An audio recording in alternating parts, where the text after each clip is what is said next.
Buenos días, ¿qué tal Mario? Muchas gracias por invitarme a esta ventana que se llama desde San Marcos.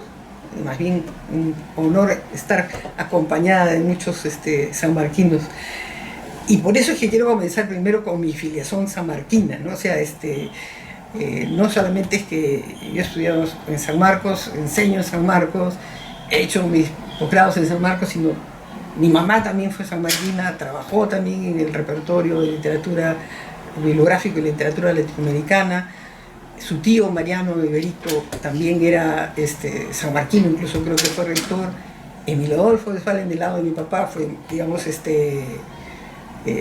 profesor, estudiante de sanmarquino, profesor en San Marcos. Entonces, y creo que es importante lo de la camiseta sanmarquina por dos aspectos, ¿no? El capital simbólico, o sea, la existencia de una tradición científica, de ciencias humanas, sociales, etcétera, en sus docentes y en los intelectuales que ha producido, y su existencia como universidad pública, ¿no? Que creo que eso es lo más importante, que ha permitido que ese capital simbólico se lo puedan apropiar nuevos sectores sociales, ¿no? El otro día veía una camiseta que decía, ¿no?, que digamos, la importancia de San Marcos, o sea, cuando ingresaron los hijos de los obreros y los obreros, ¿no? Creo que eso no es muy importante, porque significaban primeras generaciones de padres campesinos, obreros, etcétera, que se podían apropiar de todo este capital simbólico, ¿no? Entonces, por eso mi camiseta sanmarquina, ¿no?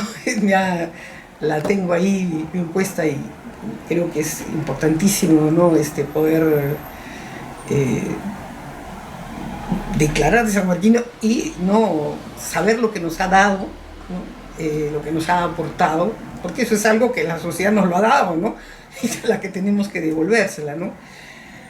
Bueno, entonces yo ahora estoy trabajando en San Marcos. Generalmente mis líneas de investigación son la vanguardia, el surrealismo y la literatura escrita por mujeres. Gracias, doctora.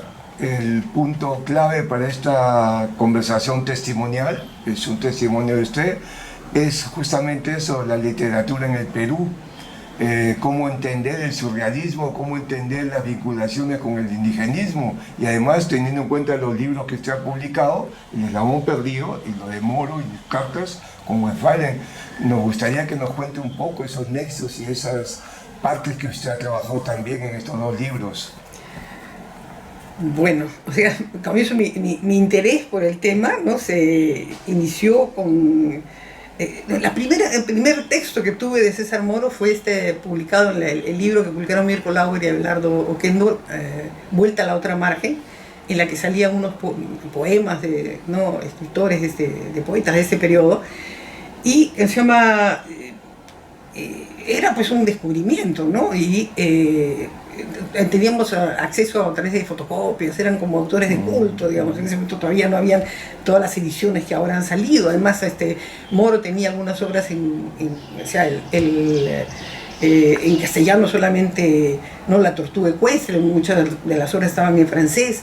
Entonces era pues una novedad, pero me atrajo además, ¿no? La idea de romper con todos los paradigmas, ¿no? Y de una manera u otra el surrealismo planteaba la idea de la propuesta de un hombre nuevo, una sociedad nueva, ¿no? Y esta relación entre vanguardia artística y vanguardia política. Entonces eso me llamó a mí poderosamente la atención, me atraía así como la miel, digamos, ¿no? Pero recién, o sea, yo estuve en San Marcos, en San Marcos en el 73, y salí y regresé en el 86. Recién a partir de ahí es que no pude trabajar un poco más el tema. En un curso que tuve con Antonio Cornejo Polar, él me sugirió que lo trabajara para mi tesis, ¿no? Le había presentado un trabajo, etcétera, ¿no? Y comencé a trabajar, ¿no? La primera producción de Moro en francés, ¿no?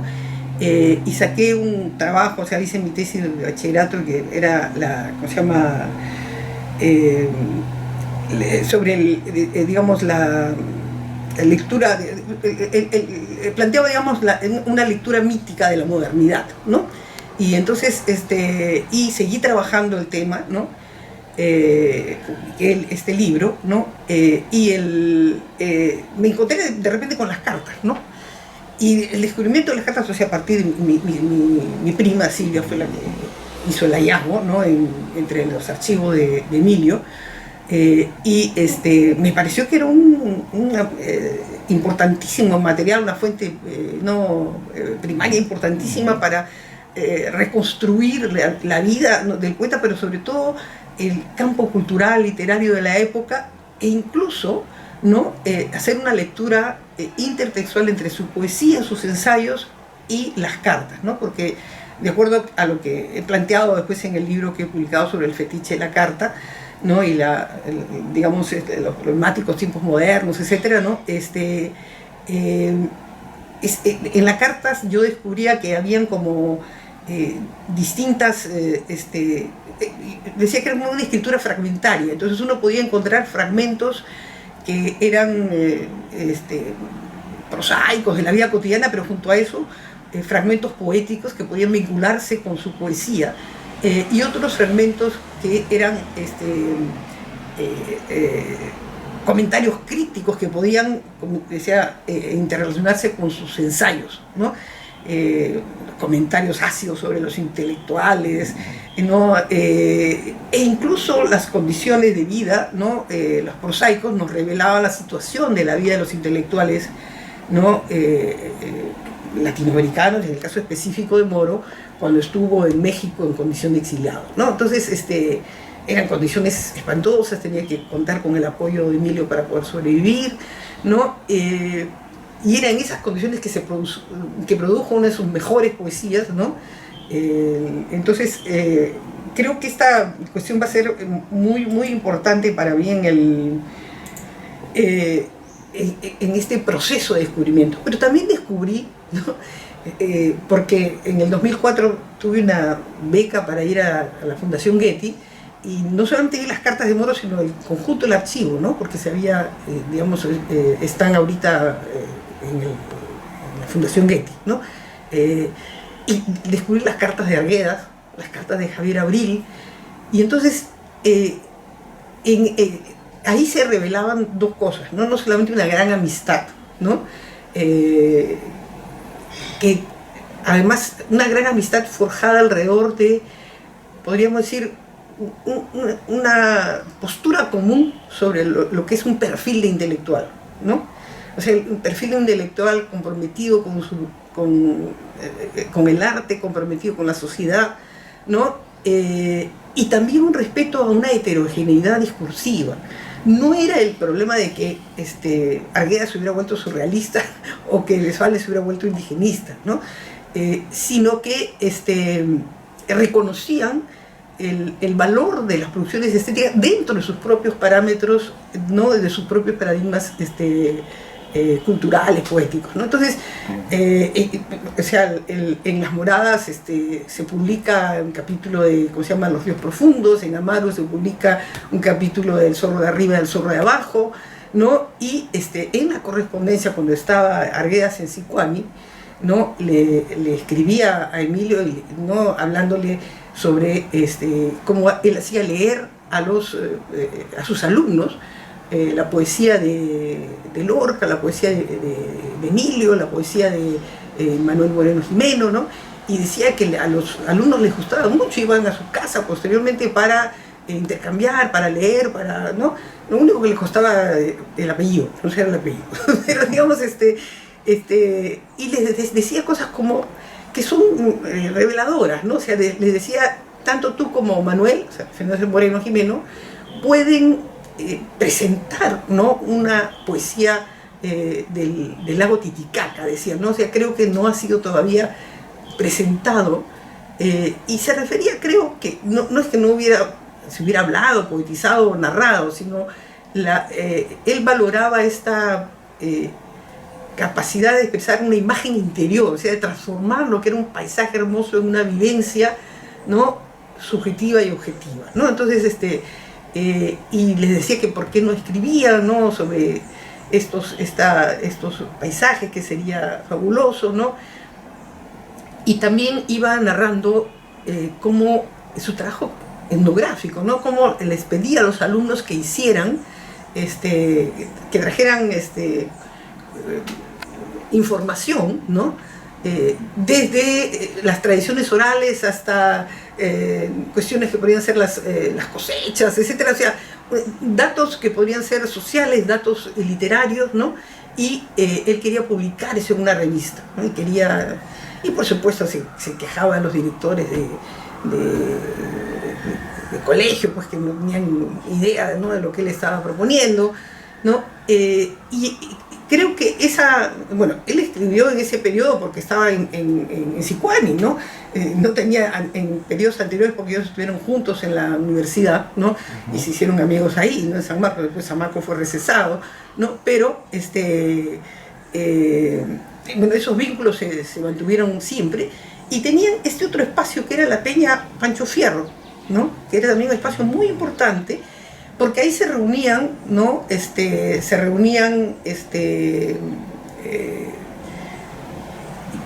Indigenistas, vanguardistas, ¿no? Pero era una especie así como lo que hizo Mañate en Amauta, ¿no? O sea, una especie de frente antioligárquico, ¿no? O sea, era que hacía converger, ¿no?, aquellos que desde, digamos, poéticas distintas, pero que se oponían a lo que era la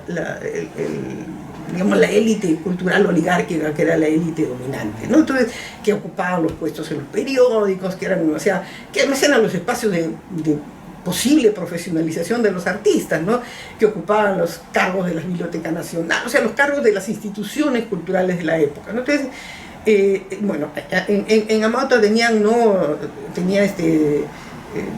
estas tendencias porque, digamos, había una especie de enunciación común, ¿no?, desde la vanguardia, que se reclamaba un movimiento de modernidad anticapitalista, ¿no?, hasta los indigenistas que planteaban la recuperación de la historia, pero no como una recuperación pasatista, sino mostrando la vigencia de la cultura, de las culturas ancestrales, ¿no?, que no eran pues huacos del pasado, sino que eran una cultura viva, ¿no?, y que tenía, digamos, una propuesta estética también, ¿no? Entonces, yo por eso comencé a ver que habían una serie de vasos comunicantes entre lo que se planteaba en la década del 20 y lo que se planteaba en la década del 30, 40, ¿no? O sea,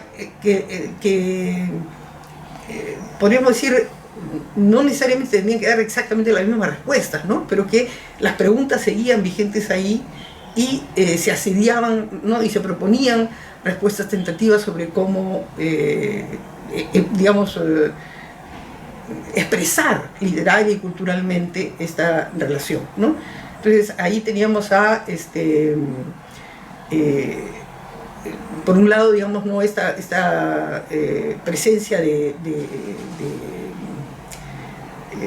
José María Arguedas, ¿no?, que además tenía una propuesta que también, o sea, porque muchas veces algunos surrealistas tenían una propuesta muy romantizada respecto de las culturas que llamaban culturas primitivas, etcétera, en Europa, pero Emilio tenía una vinculación mayor con esta perspectiva que tenía Arguedas, que era, ¿no?, esta de lo que era, que no puedes concebir que existe algo así como una modernidad, ¿no?, lineal, que progresa hacia el futuro y que todos van a ser iguales, sino que hay, ¿no?, culturas, ¿no?, distintas, que coexisten con distintas temporalidades, ¿no?, y que tienen sus propias particularidades, ¿no?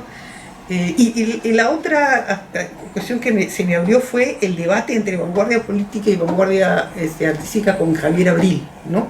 Javier Abril, las cartas con él más o menos de 30 a 34 que estuvo en España, ¿no?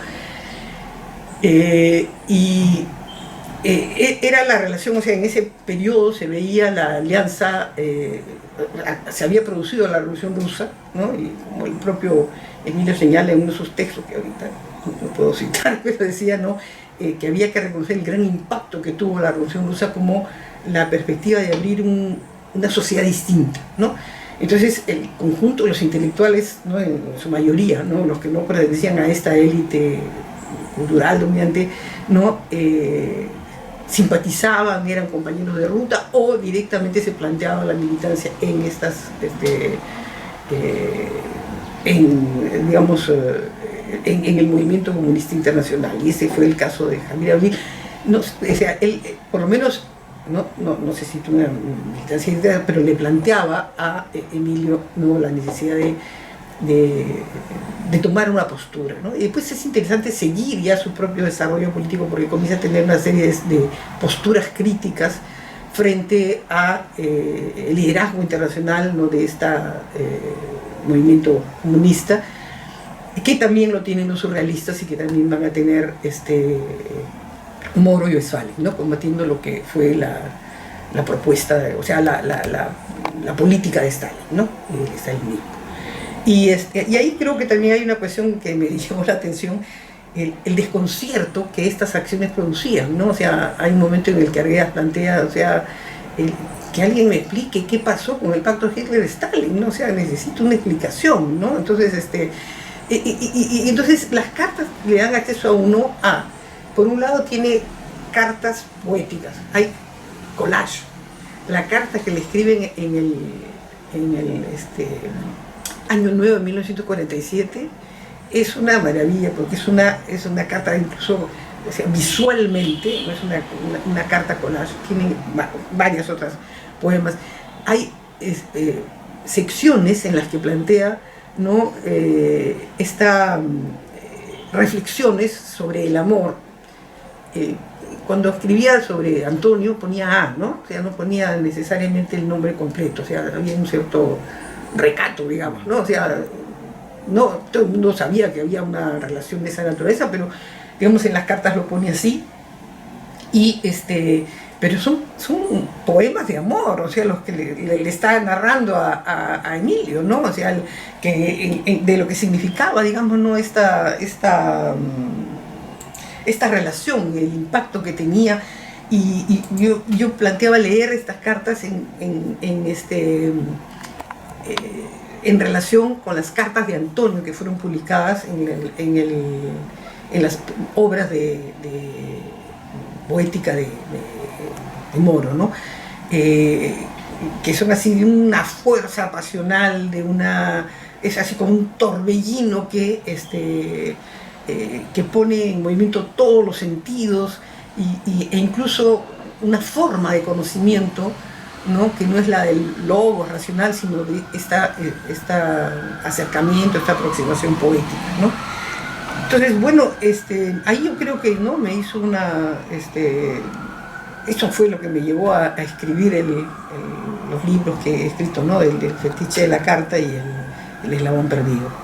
Doctora, nos importaría su nivel crítico, su opinión, ¿no?, sobre toda esta, digamos, influencia de estos movimientos en el Perú. Desde los 30 usted nos cuenta en su libro, desarrolla lo de Moro, lo de Westphalen, ¿no? Está Abril, está Arguedas. Entonces ahí nosotros inmediatamente pensamos en el indigenismo y surrealismo. ¿Cómo puede usted explicarnos esta situación? ¿Qué pasaba en la poética y en la literatura en el país? Bueno, como le había planteado, digamos, ¿no?, se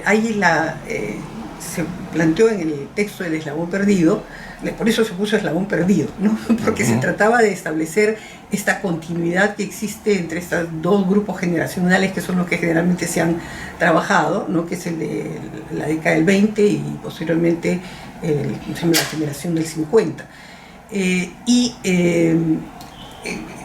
Era mostrar, digamos, que muchas de las interrogantes que se plantean en ese periodo son, y las propuestas estéticas que acompañan para tratar de responderlas, ¿no? Existe una continuidad y evidentemente una resignificación en periodos posteriores, ¿no? Entonces, habíamos visto de qué manera había la presencia, ¿no?, de esta conexión entre escritores y poetas surrealistas y, ¿cómo se llama?, neoindigenistas, digamos, sobre todo este periodo neoindigenista de Arguedas, de los ríos profundos, ¿no? Y posteriormente su poética vanguardista, diríamos, ¿no?, en El Zorro de Arriba. y sobre de abajo, pero teníamos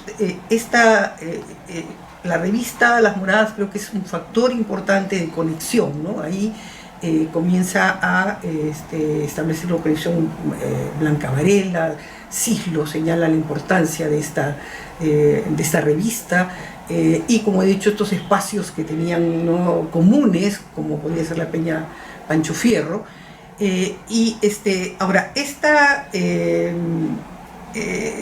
bueno, podríamos decir que la Peña Pancho Fierro también tiene un papel importante, porque es como que el gusto, ¿no?, también se transforma, ¿no? Entonces, diríamos, los intelectuales de esta élite oligárquica y de otras épocas no tenían gusto que por los adornos de cedro, o sea, de Europa, ¿no? Acá comienzan a buscarse toritos de Pucará, alfombras, o sea, a reconocer la artesanía, la cultura viva, y en esto Arguedas y la Semana Bustamante jugaron un papel muy, muy importante. Pero entonces, ¿cómo se...? O sea, si bien mi libro no aborda esto, como toda investigación, se plantea determinados límites, o sea, preguntas, ¿no?, que resolver, y de ahí surgen nuevas preguntas, ¿no? Entonces, estas nuevas preguntas, ¿no?, tienen que ver con de qué manera se conectan estos, digamos, movimientos, ¿no?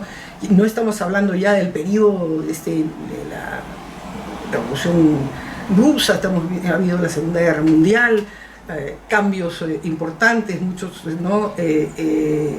Y lo que se inicia, digamos, ¿no?, es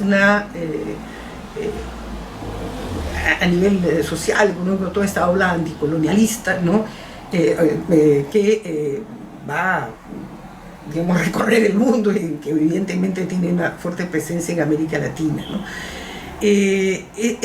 Entonces hay un diálogo que se continúa bajo diversas formas, ¿no? En ese periodo se plantea la discusión sobre la poesía pura y la poesía social, ¿no?, que creo que son categorías que en estos momentos ya se han superado como dicotómicas, ¿no? O sea, lo que se ha planteado es la existencia de heterogeneidad discursiva y de distintos lugares de enunciación, ¿no? Entonces, teníamos, por ejemplo, ¿no?, autores de Cislo en la pintura, ¿no?, que además son cuestiones que son discutidas en Las Moradas, ¿no?, con su Apu Inti Atahualpaman, ¿cómo se llama? Atahualpaman, ¿no?, que es plantea esta recuperación de las culturas andinas, las culturas ancestrales. Tenemos toda la connotación que se le da a los nudos de Eyelson, ¿no?, recuperando estas perspectivas, pero desde un horizonte distinto, desde una poética distinta a la de otros que con igual valor, digamos, ¿no?, recuperaban una poética más bien de denuncia, ¿no?, como puede ser el Tupac Amaru de ¿cómo se llama? Romualdo,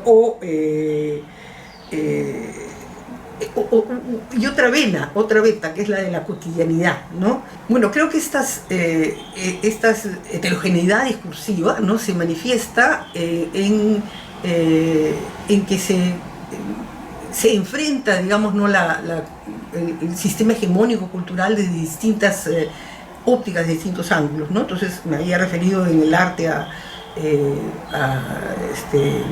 Cislo.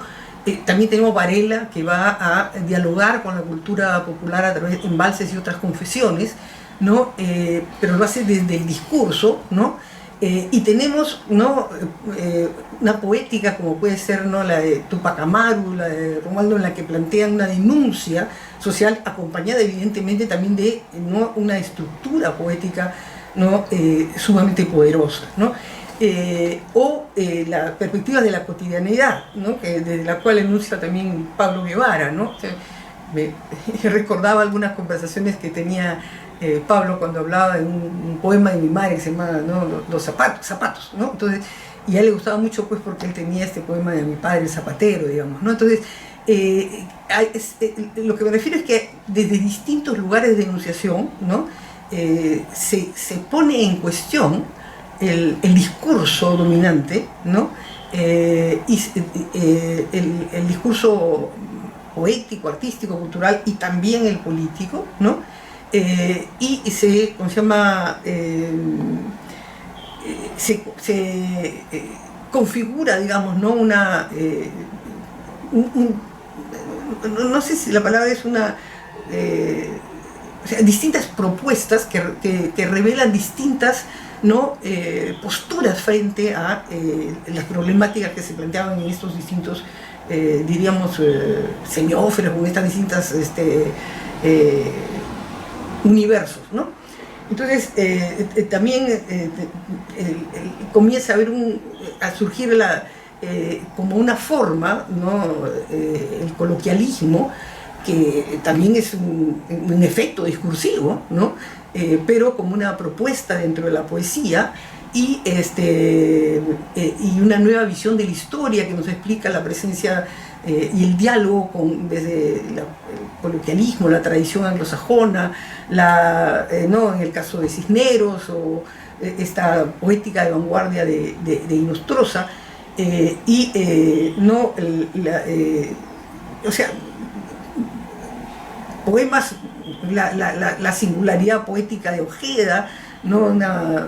Planteada como una poesía metafísica, ¿no? El uso de la escritura de Watanabe, que son, o sea, sin embargo, no son perspectivas de lo que se llamaban algo así como epigonales o de una poética exterior, sino son construcciones que surgen, ¿no? De nuestro propio universo cultural, ¿no? Laredo, la historia, ¿no? Tupac Amaru, el vals, ¿no? Con distintas configuraciones poéticas, pero, ¿no? Poniendo en cuestión, ¿no? Lo que significa desde el campo de la cultura, ¿no? Esta perspectiva, y también desde el campo social, ¿no? O sea, desde el campo de enunciación de los sectores que están luchando, desde que están, digamos, que representan la fortaleza de Tupac Amaru, desde el campo de enunciación de los hijos de zapateros, desde el campo de enunciación de los poetas que rechazan un discurso, ¿no?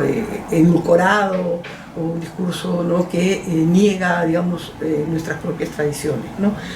Bueno, básicamente por ahí, ¿no? O sea, el caso mismo de la poética de mi madre, que ya tendremos oportunidad de hablar en algún otro momento, ¿no? Que va a plantearse problemáticas, ¿no? Que tienen que ver desde las problemáticas, podríamos decir, de tipo filosófico hasta problemáticas de género, ¿no? Creo que estas distintas poéticas también se reflejan en el caso de mi madre, que se llama, como yo le decía siempre, que no escriba bien porque las glorias me las iba a llevar yo, Yolanda Westphalen, ¿no? Entonces, ella aborda desde la problemática de la palabra y el tiempo, o sea, la fugacidad de la palabra. O sea, hay una reflexión que es muy de la época también o muy de la tradición poética, que es reflexionar sobre la poesía misma, sobre la escritura, ¿no? Entonces va desde esta reflexión que se hace de distintas, como he dicho, campos, hasta posturas, ¿no? De abordar problemáticas como la de la maternidad, o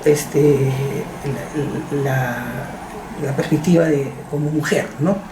Que es también otra problemática abordada de una manera poética por Blanca Varela. Doctora, esto nos lleva frente a lo que mencionó hace unos momentos, esta problemática de la mujer, pero visto desde un punto de vista poético, artístico, político, digamos, como una presencia de género también en esta realidad tan fuerte y tan negativa hacia la mujer, ¿no? Es un proceso de liberación, de encuentro, de presencias. Cuéntenos un poco cómo ve usted estas manifestaciones artísticas.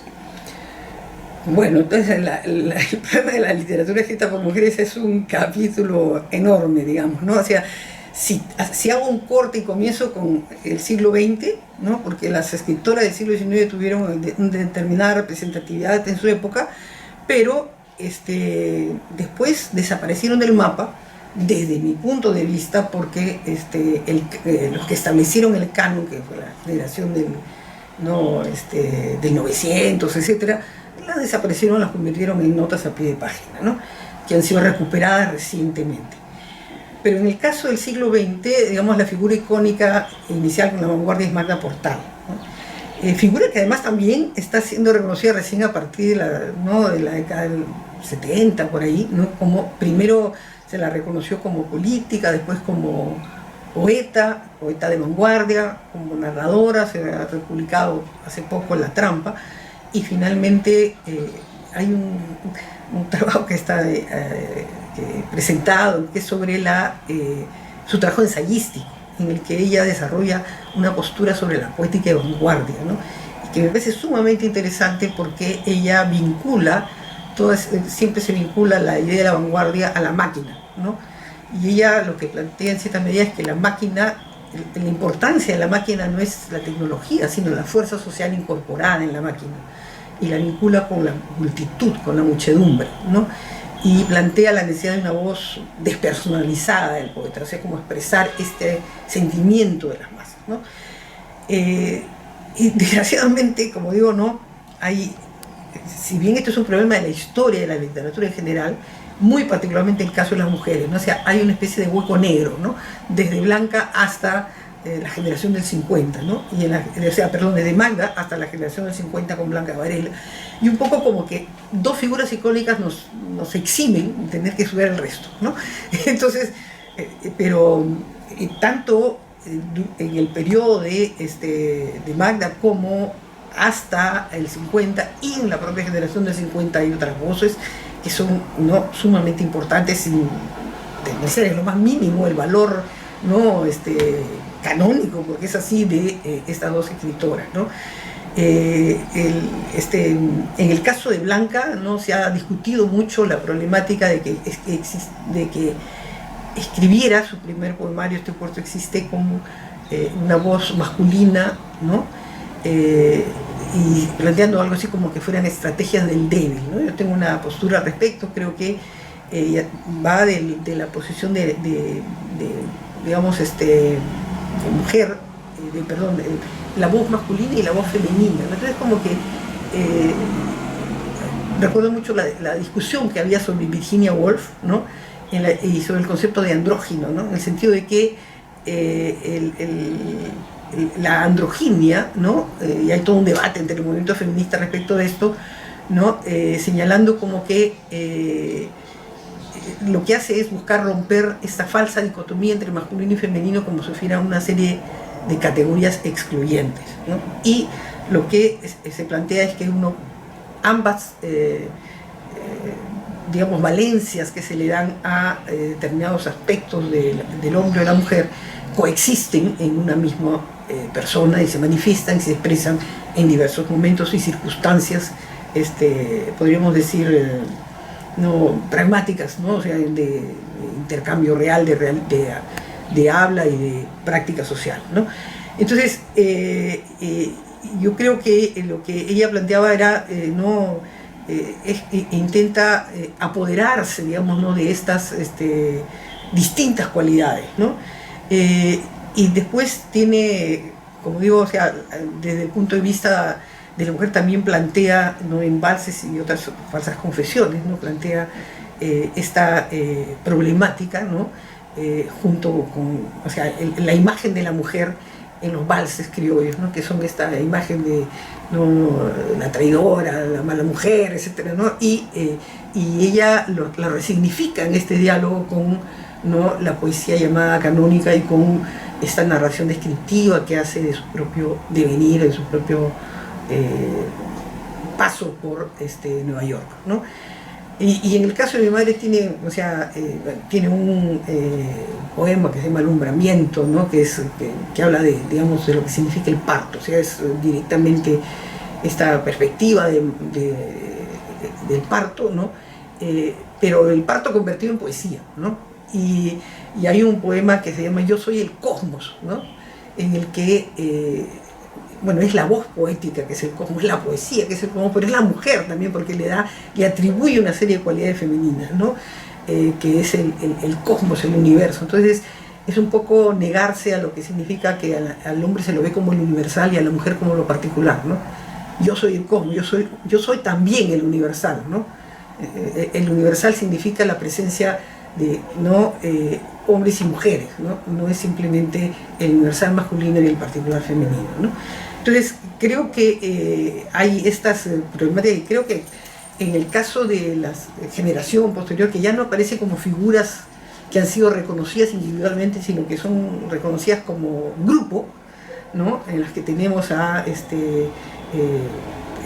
Carmen Ollé, Mariela Dreyfus, Patricia Alba, Rocío Silva, Rosela Di Paolo, tenemos con el antecedente María Emilia Cornejo, etc. Surge una poética que también subvierte el discurso desde otra perspectiva. O sea, se les han tratado de presentar como, digamos, la poesía erótica, ¿no? Pero hice un artículo que se llama La poética del cuerpo de la calle, ¿no? que planteo que si el hombre habla del cuerpo, le dicen que es una metáfora. Si la mujer habla del cuerpo, es del cuerpo. O sea, no se ve que es una metáfora también, ¿no? O sea, su cuerpo es un territorio, pero también metaforiza, ¿no? En este caso se trata de la experiencia, digamos, de poetas y mujeres en tránsito en la urbe, una urbe que comienza a decaer, una urbe que tiene estos nuevos problemas sociales, una urbe plagada de violencia, ¿no? Que también se va a manifestar en la narrativa, ¿no? Fue en la década de los 80, todo el periodo de la violencia política, ¿no? Entonces tenemos cuentos de Pilar Ruy, tenemos textos de Mariela Sala, ¿no? Entonces hay una nueva problemática, ¿no? Que es ver esta exploración del cuerpo. Es una especie como es un cuerpo que siente y piensa, no es simplemente un cuerpo, ¿no? O sea, es un cuerpo que siente y piensa, y es esta reflexión sobre el cuerpo que también, ¿no? Es una reflexión sobre el cuerpo social mismo, ¿no? Que atraviesa nuevos espacios. Ya no es la casa, el hogar, son los hoteles, los lugares de encuentros amorosos, etcétera, desde lugares privados a lugares semipúblicos, ¿no? Entonces hay toda una transformación en las búsquedas poéticas que, bueno, ¿no? En las nuevas generaciones ya es, ¿no? Una diversificación de búsquedas, ¿no? Doctora, dentro de lo que llamamos, o usted plantea, del campo literario, el espectro y el aspecto político, ideológico, cultural y lo generacional toma relevancia. Cuéntenos un poco su visión sobre esto. Bueno, en relación al campo literario, me he apoyado en la propuesta de Bourdieu, del sociólogo francés, que ve precisamente el campo literario como un campo de fuerzas en conflicto, ¿no? Creo que, más o menos como hemos visto, digamos, ¿no?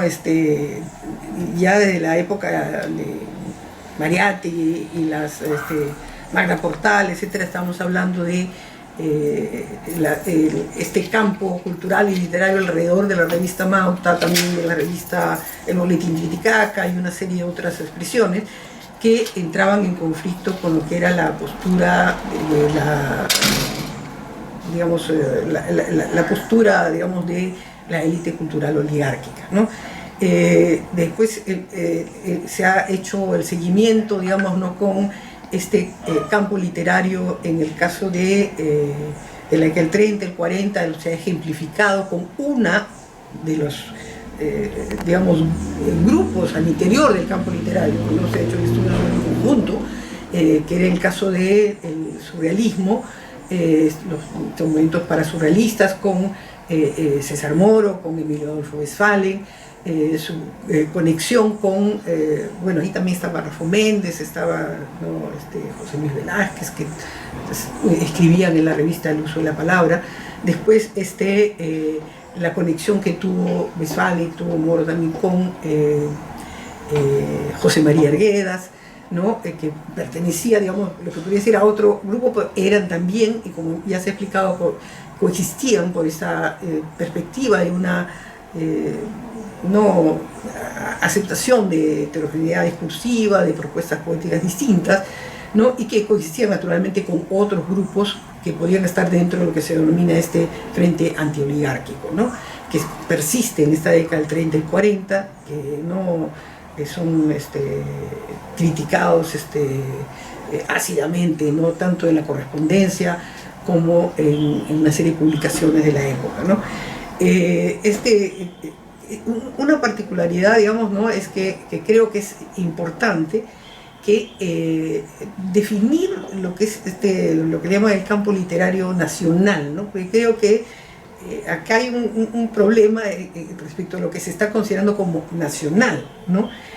Porque si estamos planteando desde la perspectiva de la heterogeneidad discursiva, tenemos que ver que se trata de, o debería tratarse, ¿no?, del reconocimiento de un campo literario multicultural, multilingüe, y que incluya el trabajo de las mujeres desde una perspectiva de género, ¿no?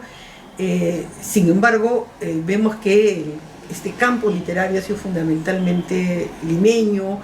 Cuando hay escritores de las distintas regiones del país, son aquellos que se han afincado en Lima, ¿no? Y hay un profundo desconocimiento de las dinámicas culturales, ¿no?, que está ahorita, digamos, no siendo cuestionada, siendo subvertida. Están apareciendo mapas literarios, ¿no?, de escritores que los presentan como regionales, pero o sea, muchas veces dicen Lima y provincias, o sea, como si Lima no fuera una región más y las otras regiones. O sea, eso es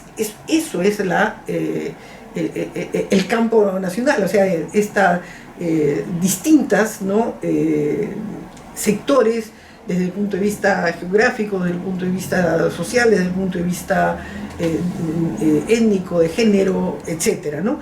Y creo que esto es lo que tenemos que comenzar a reconfigurar, ¿no? Que precisamente si tenemos que definir, o sea, se ha planteado la necesidad de definir lo que se está entendiendo por nación, y lo que significan estas fuerzas, ¿no?, en conflicto, los lugares de enunciación.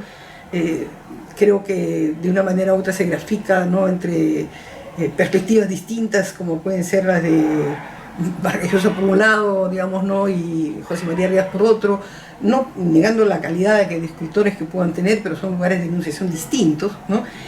Y uno se pregunta por qué, o sea, las nuevas generaciones, ¿no?, deben preocuparse de esta historia literaria que parece, no, una historia muerta, ¿no? Y creo que es sumamente importante ver que esta relación entre literatura política, esta relación entre la poesía y la realidad social, la ideología, ¿no? Todo esto, estamos enfrentándonos a una realidad profundamente cambiante a nivel mundial y en el propio país. Tenemos, ¿no?, desde se plantea, digamos, una suerte de guerra mundial fragmentada, ¿no? Se plantean situaciones de crisis financieras como la de los bancos, se plantean situaciones de cambios sucesivos de presidentes en el Perú, caídas por, ¿no?, problemáticas de corrupción, que al menos a mí, ¿no?, me hacen plantear la necesidad de regresar a los años 30, ¿no? En la que se dio el crack del 29, la crisis financiera de los bancos, en la que se dieron estas crisis, esta especie de fragmentación de la guerra mundial que se desencadenó en la guerra mundial, en la que nosotros tuvimos 5 presidentes en los años 30 y se abrieron una serie de problemáticas, ¿no? Esto que vivieron los poetas y los escritores de esa época no son de una manera u otra la que en una situación, podríamos decir, aumentada, ¿no? Corregida y aumentada, digamos, porque enfrentamos ahora, ¿no? Entonces es indispensable sacar lecciones, ¿no? Es indispensable la memoria como un proceso no solamente de recuperación de valores artísticos, sino de comprender los contextos en los que se dieron, ¿no? Para poder tejer nuevas redes, ¿no? Para poder tejer nuevas, buscar nuevas salidas, ¿no? Proponer, así como cuando hablábamos del indigenismo no se trataba de recuperar huacos y figuras del pasado, sino de una cultura vigente, una cultura actual, ¿no? Lo mismo se trata, ¿no?, de recuperar la historia literaria y en cierta medida de reescribir la historia literaria desde las problemáticas ahora, ¿no? Releerla más que o sea, comprenderlas, teniendo en cuenta que siempre partimos del presente para preguntarles, darles, interrogar el pasado, ¿no? Y en busca de perspectivas nuevas, ¿no? Frente a la realidad actual, ¿no? Y eso creo que es lo más importante de lo que nosotros como investigadores, ¿no?, nos proponemos, ¿no?